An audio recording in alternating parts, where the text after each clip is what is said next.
You're listening to Crazy Shit in Real Estate. You'll be amazed at all these wild but true situations that others have found themselves in. Because on this show, you'll hear uncensored, unbelievable stories from the world of real estate. I'm Leigh Brown. Let's dive right in. Before you get the rest of the story, I'd love to share a quick message from today's sponsor. Hey y'all, just going to take a quick break from this conversation to let you know about the sponsor of today's episode. That sponsor is, well, frankly, it's me. It's Leigh Brown University. Look, it's no secret that real estate is crazy competitive, getting more so every day. And when the pie doesn't get any bigger, but the people wanting a piece of it do, you've got to figure out a competitive advantage. And that's why I created Leigh Brown University. It's everything you need from soup to nuts, cradle to grave, point A to point B, whatever point B is. Each of you has different goals. So maybe you're a new to the career realtor, or you're a super experienced pro who can't figure out that next level. There's something in my course that's going to help you break through. It's designed for you before I even met you. So enroll in Leigh Brown University today. You go to www.leighbrownu.com. and I'll see you there.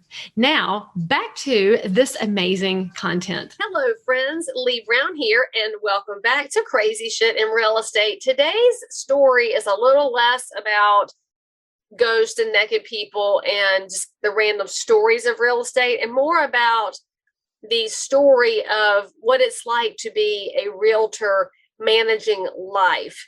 And I know that many of you who come to this podcast are looking for some interesting stories, but sometimes you need to know a little more about these people that you call realtor and understand what the job looks like, or as I like to call it, the show.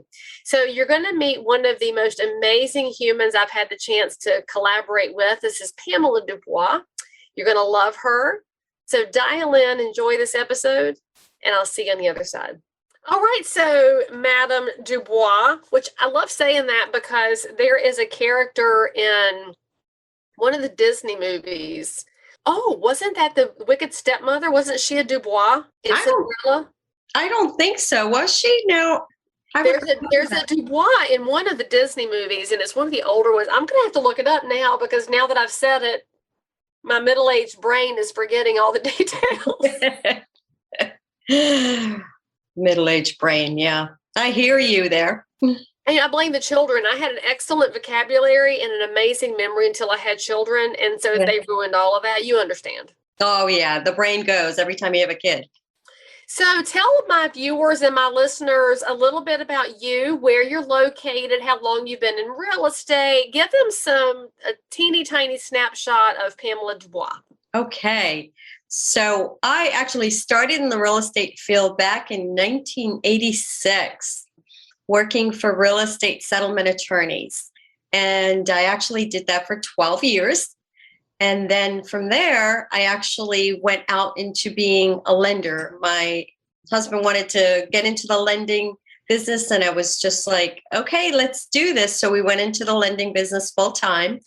And from there, I think we were in London business for 5 years. We owned our own net branch mortgage company and did super well, loved it. And then in 2003, transitioned over to becoming a full-time realtor. So real estate has always been in my blood. It seems like I love real estate, and I've gone from one part to another part to another part. And in 2003 is when I actually became a full-time realtor. So now, did your husband transition over as well, or did he stay in the mortgage side? He did not. So he was actually doing the mortgages, and I was doing the real estate part of it. So it was a good, yeah. So it was great. And then, after that, it was just, I love real estate and doing real estate full time, 2003. Those were great years, right? If you remember back, we were so busy, super, super busy back then. And then it was like in 2005, 2006, my son decided he wanted to get into the Army. Oh. Yeah. And so it was like, okay. And I blame it on me giving him these little army men to play with when he was little. It was all my fault, but you're the first mother that I've ever heard blame their child's military career on the little green men who live under my stove. Did yours live under your stove too? Because why do they get batted under the stove so often as little army men? Right. That's so true. So true. But yeah, I mean, it was a great move for him. I mean, he really wanted to get into the army, and so it was a great move. But I just like back then there was so much going on because we were in war with Iraq. And lo and behold, it was like after he was in there for a year training and everything, he was deployed to Iraq back in 2007. And this was back when I think Saddam Hussein was still alive.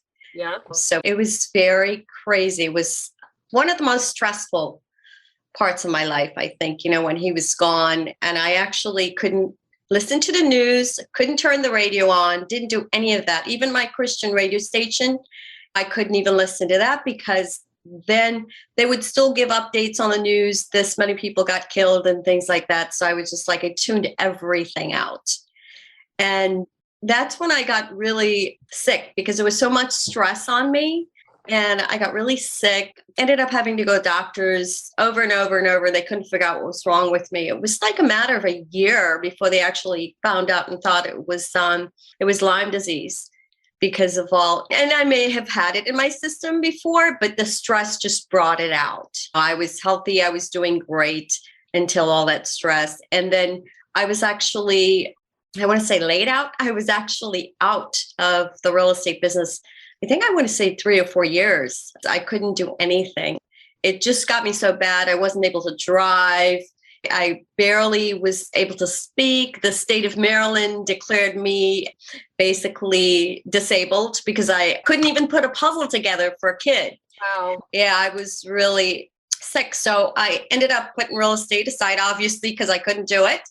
And just basically did a lot of praying. I tell you what, I did a lot of praying. I prayed so hard. It's like, God, you can get me out of this. And that's one thing I do remember through this whole entire process was just praying through it. He would come back from being deployed a year and then they would send him back. So he's been to 4 Afghanistan tours and 1 Iraq tour. And so obviously it's like every time he goes, it's like stress city, right? But I was out in real estate for about 4 or 5 years. And then I got back in 2011 when I got back into real estate, slowly but surely. And, it was great going through. I think that's when real estate actually went down, right? In those years, the market had actually started going down. But I was okay because I actually was getting back into it slowly. And I had a lot of past clients and customers that I was actually working with. So it was like a part-time, if you could ever do real estate part-time, right? Well, there's a couple of things. Let's unpack a couple of things there. So the thing about real estate that most people don't know until they're in it, because it looks so easy when you're not in the business. You watch people on Instagram and you watch them on Facebook or even before social media. You'd watch them on TV, you'd watch them in the movies, and all realtors do is dress up and drive around. They unlock doors. It's no big deal, and they don't see the sheer volume of stress that a realtor carries when they take the job seriously. And we know that's not all realtors, but many of the ones who are top producers and who are engaged in the profession, they are carrying somebody else's financial burden so seriously that it's nonstop stress. And then you add to that your baby going to serve this country and doing what they were asked to do. And that military stress is an entirely different level. So you take 2 really high stress things and add it up, and it does take you out of commission. Yeah. So share with our listeners and our viewers, what was the reaction from your client base and from your friends and family when you did that initial, I can't do this right now. So the Lyme disease, my kid's gone, the stress is too high. I've been designated as disabled, which good job, because that is not an easy thing to navigate. And a lot of people who probably should be on disability have trouble making that happen. But you get all these things happening. There's always a reaction from the people around you. So was the general reaction, you're a quitter, you gave up, or was it, we love you, we want to bring you a casserole? How were you received when you had to take a step back? Oh my goodness. Friends, family, clients, they were so supportive, so supportive. We were so grateful. They were bringing food to us. It was just like money. It's like, do you need money for this? Do you need this? I mean, people were just constantly bringing food and money, and they were just like so supportive. It was awesome. It's just, I can't tell you how grateful we were to actually go through that period and see how supportive people were to help during that time. Well, it's so interesting because for so many people, they hit those hard stretches in life, but they feel like they have to fake their way through it because suck it up, buttercup is a common phrase, but there's a moment in your life sometimes where sucking it up is just not an option. But then you find out there's so many wonderful, loving people around you that want to fill that void. And especially for real estate professionals, realtors love to do things for other people. They will mow somebody's grass. They will take somebody to the doctor. They will clean a house. They will do. But then that moment comes when you have to let other people take care of you. Yeah. And that's a really, really hard thing, is to be vulnerable enough to let people take care of you.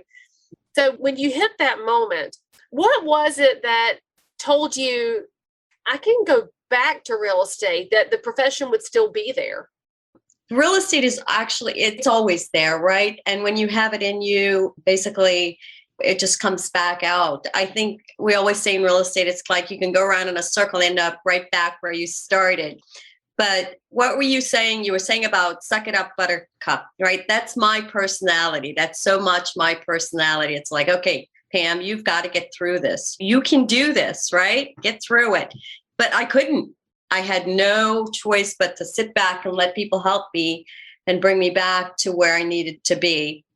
But getting back into real estate, it's kind of like, what do I actually have as far as my skills out there and as far as helping people? And it's always been real estate. My ability to actually step in my clients' shoes is one of my big things that I always talk about. So if I have 5 clients, I'm in all of their shoes all the time. So that's where the stress comes in. It's like but it's just who I am, and being able to go back and do that. And it's just, that feeling of wanting to help people and share what you have as far as knowledge is always there in you once you have that in you. And that was me. It was just like, I got to get back out there.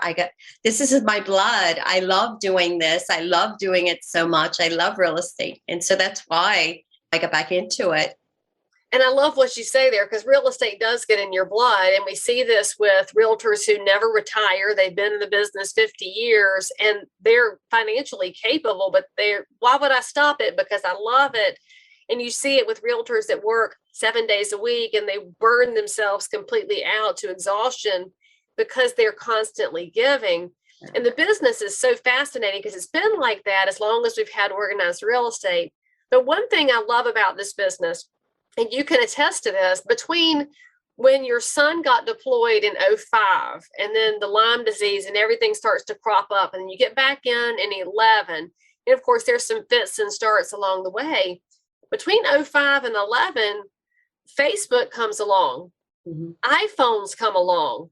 The technology goes from basic to warp speed in that little 6-year window. But you were still able to get back into real estate because the basic tenets of how the business operates might be adapted around some technology things, but the business itself doesn't move. So what for you was the most challenging part of relaunching your real estate business after a hiatus? I think technology, like you said, was one of the biggest things, right? Because I was actually out of it and then getting back and trying to think, okay, I need to start a Facebook account and the LinkedIn and all the Twitter and all that kind of stuff. And that's kind of when I started back, was like 2011, 2012, getting into the technology of it. And it's like, what do you do with all this? Oh my goodness, there's so much more to actually add and different than what we were doing before. Actually, and mailing out the postcards and things like that to the subdivisions is what I was used to, right? And now all of a sudden, now you've got to have this online presence and get out there and be able to promote yourself online and say, hey guys, I'm back. I'm still here. I'm actually in real estate again. And that's what I did with the Facebook is, I started up the Facebook account and the business account with Facebook. So yeah, it was different. It was a different world. It's a different world when you're actually going from the mailing cards to now all of a sudden you've got to be online. You've got to have that online presence. And which is even funnier now because you fast forward the 10 years that you've been back in real estate full speed ahead. And now the mailings are becoming effective again because so many people quit doing them. And the social media sites, it depends on the content that you put out there as to how much effectiveness you're going to see. So as somebody who's been through different stages of technology in real estate and dealing with the pain of being a mother who's watching your son serve, what would you say has been your strategy to success? How have you brought people back into your fold while you've come in and out of the business? I would say my biggest strategy with all of it is basically reconnecting and picking up the phone and calling them. I've always had that relationship. Like outbound phone calls still work? Yeah, they do still work. Yeah. And it's like, hey, Pam, I haven't heard from you. Here we go. I'm okay. I'm back. Love to help you. And I've got clients, actually, past clients, even going back from the lending business, from the mortgage business, where I actually had helped them and helped their sons and daughters buy properties. And I was actually doing the loans back then. And then I was able to actually help them with buying homes themselves from their family members just by picking up the phone and just calling. It's amazing. I think that connection with the phone is still, I think, the most important. Well, and I think that's why video works for you, is why I use a lot of video. It does replicate some of that phone energy because they can hear your voice. They can hear the inflection and the energy. And frankly, email and text are never going to do what the phone and what video can do. Yeah, so true. So true. Because I think people actually see us actually, how we work, they resonate with you, and they actually how genuine you are on videos. And you've been doing it for 10 years now. That's so awesome. I know, it's feel like forever since I figured out I could make a video with my iPhone. Yeah, that's great. I'm too cheap to buy a separate camera. Oh, so you don't have a separate camera. That's so cool. That's awesome. Except for my computer camera, but I blame Zoom for that because I had to have a camera for Zoom. Right. Yeah. And that's the other thing. As you bring up Zoom, I recently actually was able to connect with past customers and clients on Zoom, just talking to them on Zoom. And it's just like you don't have to run out there anymore. And with COVID and everything, when we were actually, I want to say tied down, but locked down. But the Zoom came in great. We can actually still have that personal conversation and see them and talk with them. So that's one of the big things too, is just always having that personal connection, I think is so important. Oh, especially when your clients, you mentioned COVID, we've got clients on all ends of the spectrum. So some that are incredibly nervous and some that are not nervous at all. But when you have tools like Zoom, you can meet people where they are, and you can meet somebody in person for a cup of coffee or by Zoom, and we have those options. So speaking of options, I've got to go back to the beginning of your career because you accidentally talked about something that's very near and dear to my heart and that we don't talk about in real estate often enough. With a lot of people who say, I want to get into real estate, our mind as a functioning broker and as educators is to say, oh, here's the sales side of the business, and we send them right into that residential chute. But you yourself have lived multiple pathways in the real estate space. So talk to us a little bit about what you've experienced as somebody who had a normal jobby job in real estate, and then had the mortgage lending sales job, and then you have the actual house sales job too. We've got to do a better job of letting young people know that there's a ton of different pathways in real estate. So give me some thoughts on that. It's so important. It's interesting you brought that up because it's so important, I think, to actually know and learn all facets of real estate. What's going on with the title company, what happens with the title company, what they actually do. The same thing with the lending business. I'm working with a realtor right now, and she's not familiar with the condo package and the lending part of it and the condo questionnaire that has to be sent out. And she's like, okay, well, can we get this like right away? And it's like, no, we can't get it right away. And your lender have to order it and your lender have to pay for it, right? So I wouldn't normally know that if I wasn't in the lending business. So that's like so important, I think, for even to take classes or something like that, lunch and learn, learning what the title company does on the back end once they get a contract. What do they do? How's a title search run? What's involved in a title search? The same thing with the lending. It's like pre-approval process. What goes on in a pre-approval process? What kind of documents you need? All that knowledge I normally wouldn't have if I'd actually just stepped into it as a realtor. I would be like, just like, okay, it's not all pretty just running out there and writing a contract and getting it to sales. You have to understand the entire process and being able to know when to step in and say, okay, it's kind of like my son was in real estate with me a few years back when he got out of college. He was like, I want to do this real estate. And I was like, okay. So he came on board with me full time and he was on board. And I think he lasted probably about a year and a half with me. And he's like, Mom, I can't do this because you just have to babysit all these people. Yes, you do. And that never ends. So welcome. Yeah. Yeah. So he got out of it because he didn't want to do it. He'll be better off for the rest of his life, though, because he knows so much about it now that he can protect and guard himself and ask great questions along the way. So there's always an upside, even if something doesn't wind up being a perfect fit forever. Yeah. The last thing I would like to ask you is, what are you doing right now in your professional space? Are you still just selling, or are you starting to branch out into some other endeavors, Miss Pam? Well, I'm glad you asked me that question. So a few years back, I had this great idea of doing videos. In the Washington, D.C. area, we actually have so much going on here. And real estate is awesome in this area. We've got the mountains, we've got the beaches, and the city, of course. And there's no one doing videos here for the realtors or promoting them. And so I had this great idea of doing the video marketing. And this was probably about 3 or 4 years ago. And I was like cautiously thinking about it. I'm still doing the real estate. And I was cautiously thinking about it and trying to jump into that space. And of course, you get the mindset. It's like, okay, Pam, you can do this. You can do this. You have to do this because there's nothing else out there. And my mom became sick with Alzheimer's a few years back, about 3 years ago. And again, we go back into the different stresses in our life, right? So I've got my mom. I'm an only child, so I have to take care of my mom and step up. And I've got real estate. And the two stresses together actually wasn't working for me. And I knew I had to actually, again, scale back on the real estate and make my mom my full-time attention.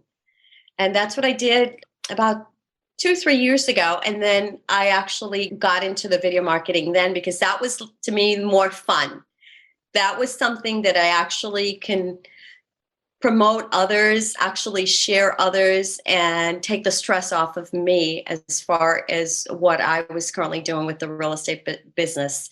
And so I started the video marketing about 2 years ago. I started doing it in live YouTube and live Facebook in a small studio.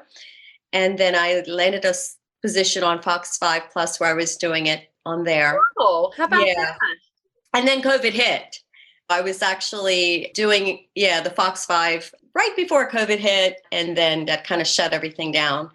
And so last year, what I ended up doing was doing a lot of Zoom interviews, just trying to help people actually get them out there because so many people were stuck last year, right? And I actually even did restaurants, promoting restaurants and what they were doing, pick-up dates and things like that, and just promoting them. There was no cost. I actually was just trying to help the restaurants and promote them. And the same thing with the real estate agents that were stuck. So I do the video marketing. I love the video marketing because it actually gives me an opportunity to promote someone else. Take the light off of me, it's on them.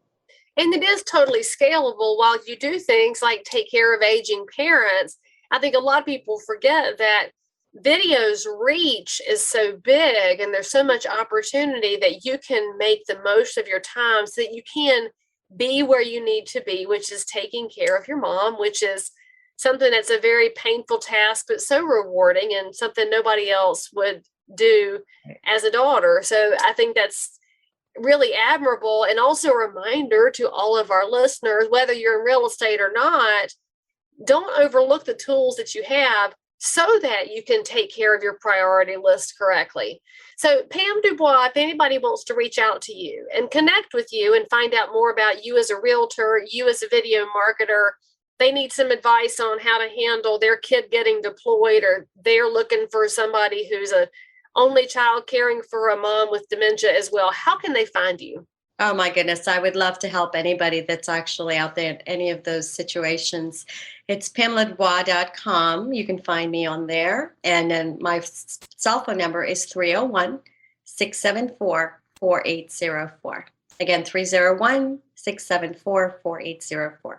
Thank you. And because we know y'all didn't write that down. We're fully aware because we're realtors too, but it's in the show notes for this episode. So all of Pam's links and social handles and her phone number are right there, so you can connect with her and find somebody else that can give you some inspiration, just as she's gained inspiration from everything she's done in her life. And Pam, I love that you were willing to come on the show and be a little vulnerable about the fits and starts in your real estate business, because I do think that's more common than anybody wants to acknowledge. But we get to grow when we see somebody like you who's doing great things for other people. So I appreciate you, and I'm grateful to you for coming on the show, and I can't wait to see what's next. Thank you. Thank you so much for having me. I greatly appreciate it. I'm just happy that I didn't ball all over the place while I was sharing my story. Well, that's because you put your face on, and we don't want to have to do that twice in one day. That's just too much work. So we all understand. Thank you, Leigh. I greatly appreciate you. All right, friends, if you enjoyed this episode, go connect with Pam and then give us 5 stars, subscribe, and we'll see you next time. As always, I'm so super thrilled that you joined in for more crazy shit. And if you're a realtor, investor, inspector, lender, or just a regular human being who happens to have an unbelievable story that you need to tell the world about, or frankly, you just need to one-up the story you just heard, then make sure to DM me on Instagram at Leigh Thomas Brown, or tweet me at Leigh Brown, or frankly, any social network where you hang out. I'm there. And if you had some fun, then you totally want to subscribe so you don't miss out on any future episodes.